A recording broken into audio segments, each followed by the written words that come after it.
Hello and welcome to today's edition of the Property Show. I do hope you're having yourselves a beautiful Sunday evening. With the challenges that come with property financing and the low uptake of housing units, is real estate still the best investment option? That's in our discussion today. But first, we will head to Kamiti and view the beautiful upcoming 2 and 3 bedroom units. A little later on, some 2 ladies who are doing their best to create nothing but memorable creations of furniture.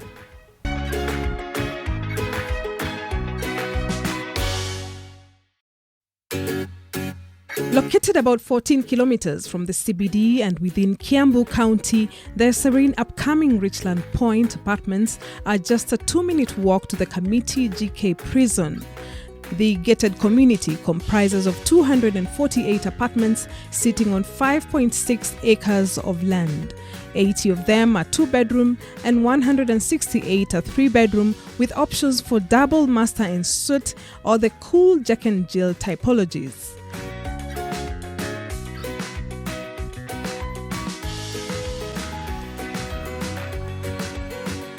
There are lifts that service each block.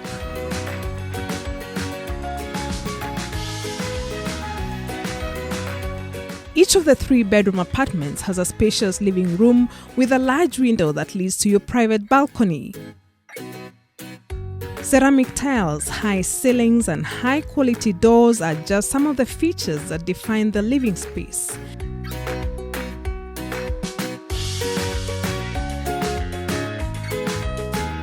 The kitchen comes with a double sink, ample storage cupboards for your utensils, granite finishes for the countertops, and adobe area with enclosed gas cylinder chambers just adjacent to the kitchen.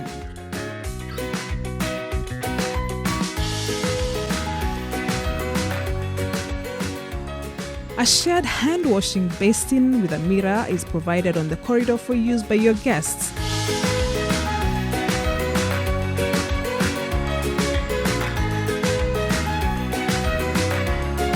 The master bedroom has a large window bringing ample natural light and good storage space for your clothes. The bathroom has a frameless tough glass, a hand shower and a towel rail, and a separate toilet just next to the bathroom.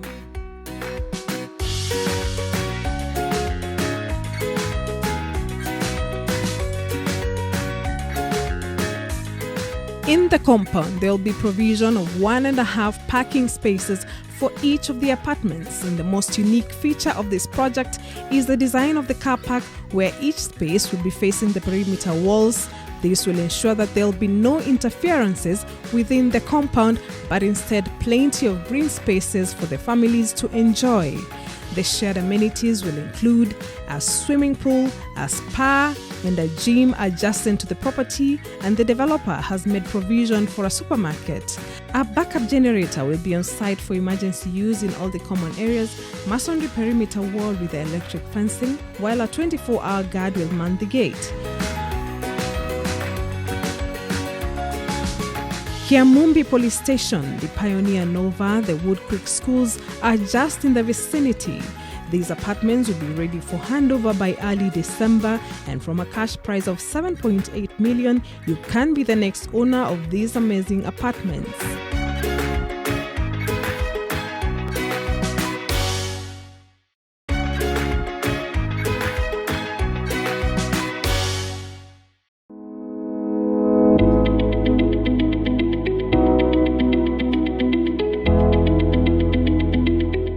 Imported furniture has for the longest time been in constant supply and flooded the Kenyan market. Many believe that imported products, including furniture, are more superior to those found locally, hence end up opting for the looks rather than durability. Furthermore, imported items are readily available in retail shops, making it easier for consumers to access them, though the argument still remains whether buyers really get value for their money. Imported furniture has put at stake jobs of thousands of artisans across the country who work in the industry. It has motivated people with no skills in carpentry to open shops where they assemble the items and sell them at lower prices. Hearth Interiors, however, saw this gap in the market and decided to breach it by making high-quality, locally available handmade furniture, and the difference is in the detail. The good thing about furniture made to order is that you get what you want, how you want it, and when you want it. Okay, most of our clients who come in they want something different. One of the things is many of them know exactly like the kind of look they want to achieve. So many times they would come in with a certain idea, and based on that idea, we come up with our own designs.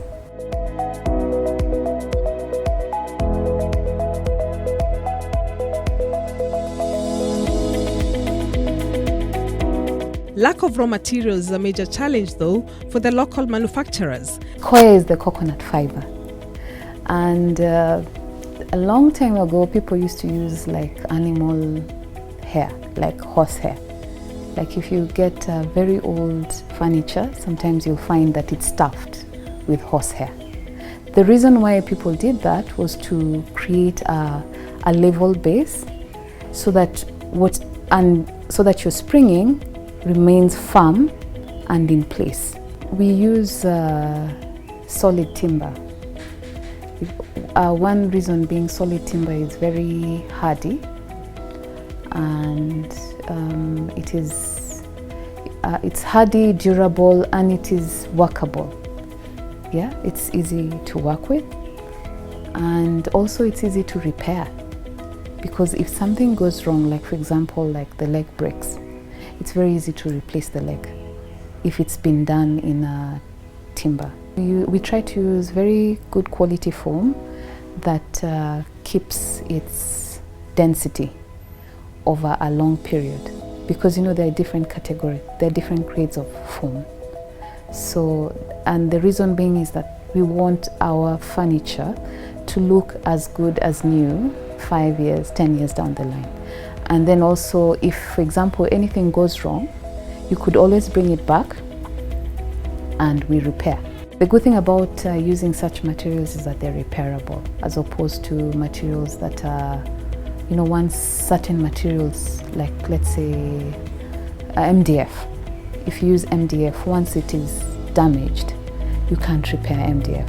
The textiles industry has for a long time been marred by inefficiencies, thus affecting production, mainly due to liberalization and changes in policy reforms which have enhanced competition by importers of cheap and high-quality second-hand fabrics. The textile mills are no longer really functioning as they used to, because earlier on we used to make our own fabrics. We used to make counter suits, for example, from our own fabrics.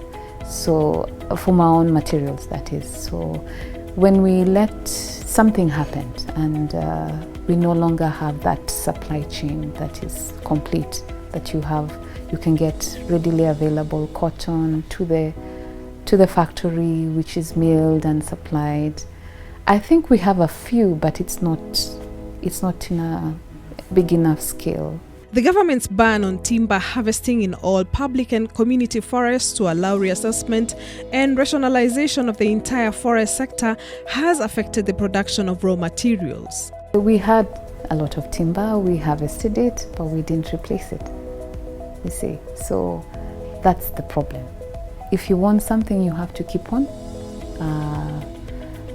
You have to keep on planning for it, and you have to plant trees, you have to maintain your forests, you have to do all that.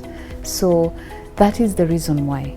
So for example, most of our mahogany is actually not Kenyan, it's imported.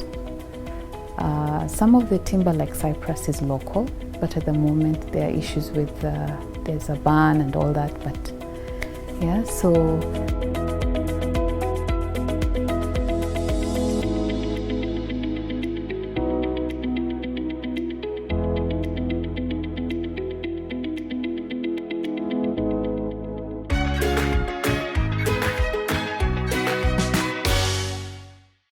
Thank you so much for staying with us. Remember, wherever your search for home is, I do hope it's fruitful.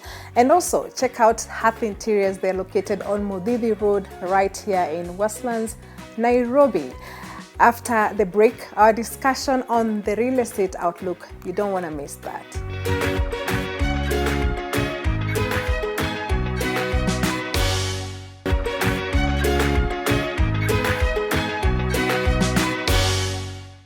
Welcome back and thank you so much for joining us. In our discussion today, we would like to know what is the status of the real estate market in Kenya.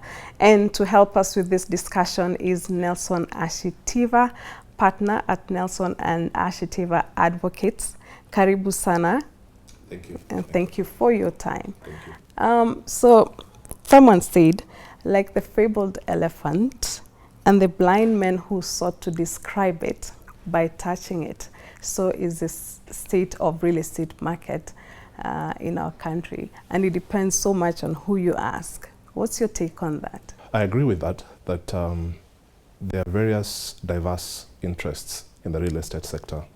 You have the banks, you have the end consumer, you have the contractors, you have the developers, you have the government, you have the county government, you have international partners, you have international private equity funds. So everybody has a different interest, and therefore their perception of where we are and where we want to go, where we should be going, and what they're doing towards that are all different. But I think I'm impressed with the fact that the government is taking lead in terms of defining the destination for the real estate sector. So the fact that they're shaping the leadership with respect to what should be happening in the real estate sector is very impressive. So I'm optimistic about where we're going. What do you see when you look at what happened last year and your own projections? Well, so the last year was extremely rough for the real estate sector. The whole market was depressed by the political circumstances. The long electioneering period really dampened the investor mood. Yes. Around real estate, and therefore most aspiring homeowners, most persons who were aspiring to take up mortgages struggled through the last 2.5 years. Contractors and developers also struggled quite a bit to access financing. So despite the fact that the interest capping was meant to do good, I think it actually did more harm than good for the average person. There's been talks of restructuring the interest rates. There's been talks of doing away with it altogether. What's your thought on that? My view is that Kenya is a liberal market. It's an open economy, and therefore we should allow the forces of demand and supply to operate. Of course, the government has a role to identify the factors that are causing bank interest rates to skyrocket. And one of the factors is, of course, the government's own appetite for domestic debt. You see, if the government is competing with Equity Bank, Coop Bank, Victoria Commercial Bank, or EcoBank in accessing the domestic market, and they are giving rates of 9%, 10%, then of course the banks have to give their loans at a higher rate, because you see the banks collect money that is available, from people who have money but they don't have investment opportunities, and then they give it to those people who have investment opportunities at a premium, so when they're collecting from the domestic market, they're competing with the government in terms of what returns they're going to give the people who who have idle money that they're willing to have someone else invest on their behalf. So if the government is giving 10% returns, banks have to give a higher return. And then there's also, the shareholders' expectation from the bank in terms of profit. So those kinds of profit have to be factored in that mortgage component, because loans are one of the biggest revenue earners for banks. So all those factors combined translate to high mortgages. But with respect to land, the main factor that, in my view, costs land to be extremely expensive and out of reach is the fact that our infrastructure is limited to certain areas. Yes. What do you think the government should do probably differently right now to make the environment even conducive for some investors? One of the things that I think the government, of course, first I commend them because, just thinking about the current plans around mortgage refinancing company that is supposed to help developers access affordable financing to give long-term mortgages and also fixed-term mortgages. When you have a fixed-term mortgage, then it becomes more predictable in terms of planning. And then having long-term of 20 years, 25 years, 30 years mortgage duration. That brings the cost of mortgages lower. So I want to encourage the government to continue in that trajectory, to continue cooperating with the international partners to get in funding that is able to reduce the pressure on the banks, so that even if the government is taking some part of the domestic borrowing, if there is funding that is coming from external sources to cushion the banks with respect to the need for mortgage, a pool of funds for mortgages, especially to developers, because, and of course agreeing with the developers that you're going for developers who are targeting low-income housing. If you target developers, incentivize developers to go for low-income housing, so that you, for instance, looking at houses that would cost between 4 million to 6 million shillings, then you're bringing the cookies to the lower shelf for most Kenyans. If the developer is accessing funding cheaply and the cost of the houses is low, then of course certainly that spurs investment. Do you think we have a good plan in terms of the rollout? Do you think the government and all the stakeholders will work together to make this a reality for Kenya? I think the current conversations between the government and the World Bank, the World Bank has promised to give, I think, 16 billion towards the Kenya Mortgage Refinance Company. It has promised to give, I think, hundreds of millions towards the Agenda 4 objective of the government. I think already conversations are in the right direction. If these conversations can trickle down even to the counties, and so that we ask ourselves, how can we incentivize the counties to also have a plan that would encourage low-cost housing around their urban centers, so that then professionals do not have to move from their counties to come and reside in Nairobi. If we can consider having satellite cities around the major cities like Nakuru, Mombasa, and Nairobi, that are also professional centers with mixed development use estates, so that then you do not have to really come into the CBD. Okay. For those intending now to invest in real estate, where is the real deficit? Where is the gap? It's in the lower and middle class, because currently, for instance, an average mortgage from the bank would be about 9 million shillings. And that will require about 120,000 per month in payment. That's really high for a lot of us. That's very steep. If we are able to have more focus, both from the private sector and the government, towards feeding this market of growing affordability for the lower class and the middle class, that is where the real opportunity for investment is.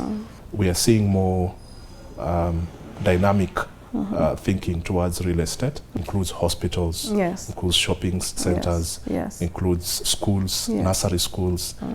You know, when you have all that, then it becomes, you are adding a little more value to the whole real estate sector. Yeah. Doing things in a better organized, intentionally, in a better organized way, in a way that gives the residents a comfortable lifestyle that enhances their aspirations, and to also encourage the government to talk to the private sector, not to do things in isolation. Yes. There should be closer engagement between the private sector, yes, the government, the banking sector, the SACCOs. SACCOs play a very critical role in our lives. I think, you see, mortgages are just about 20,000, 25,000 at most. Yeah. Yet a lot of Kenyans have owned homes through SACCOs. Yes. You know, someone was sharing with me the statistics of about 80% of homeowners have bought through SACCOs. Huge. Yes. So SACCOs are really central towards this whole conversation regarding housing and accessible, affordable housing. Yeah. Okay. Thank you so much, Wakili, for your time. We truly appreciate your valued information. It's obviously a call to all the stakeholders out there to make this dream a reality for all Kenyans. See you shortly.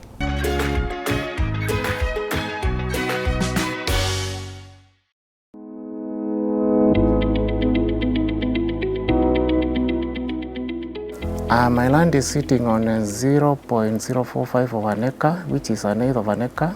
This is what entirely the size is, as you can see.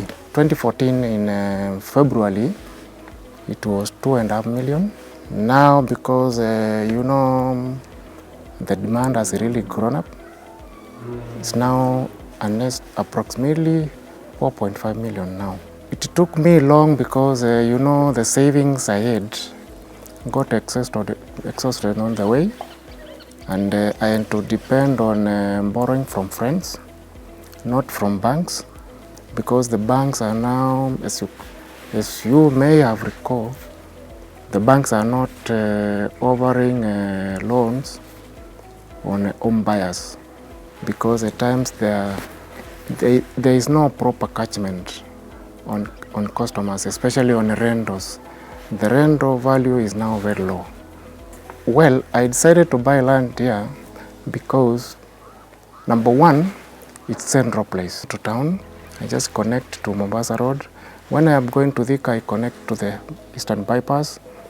So it's central for everybody. I included rentals because I needed something for my retirement. And at the same time, my children are also young. I am also looking at a point whereby I can be able to pay the school fees very comfortably after renting out the units. The social amenities I did consider. I also considered the hospitals. There are some hospitals around here. I also considered the road network. The road network here is so good. Even though there is a lot of traffic jam during the evenings and in the mornings, but that one was beside my consideration. To start building, I needed the building plans to be drawn by an architecture. Then an architecture presented my drawings to Nairobi City County. This falls under the jurisdiction of Nairobi City County. Then from there, he went to the NCA. Then after we got all the approvals, we started breaking the ground now for construction. Push and pull was there, but my architecture didn't all that. Number one, you have to involve the contractors, you have to involve the plumbers, you have to involve electrical engineers, structural engineers. All those must be in one form. The challenges we faced, one is transport cost of the materials. Because sourcing materials is really, really hard. because there were so many brokers around. You are not getting them at one point. Water for construction was not really available at all, because we had to buy from other quarters. We had to buy it from down there, but all the same, we have managed to do it. And one of our neighbor got a ball, then we are supplied with water here. Here we don't have sewer line. This is a septic. Those are the challenges we are having as of now. Just only about 2 weeks ago, we ended the street lighting. That was done, and we thank him for that. And we have been talking to him. What I would request the president and his entire team to look at is, first of all, to make borrowing affordable, because borrowing is not really affordable for everybody. There is no much in supply now. Everything is at standstill. We don't have enough land for everybody because the population is really very high. Because, for example, during 10 years down the line before this road was built, nobody wanted to come to stay around this area. Even this was an empty land. But with the growing population, the land is becoming scarce. Our security in this area, I cannot say is really bad, because we do hear some little incidences, just minor ones. But here people, they are very cooperative, because we have got security just around here. We have got the AP, we have got the GSU.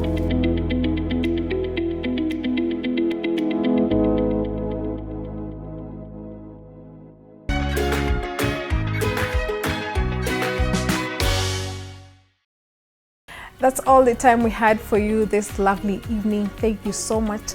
I specifically want to thank all of you who are sending us your DIY ideas. Very soon, we will be doing them with you. Until next time, asante sana.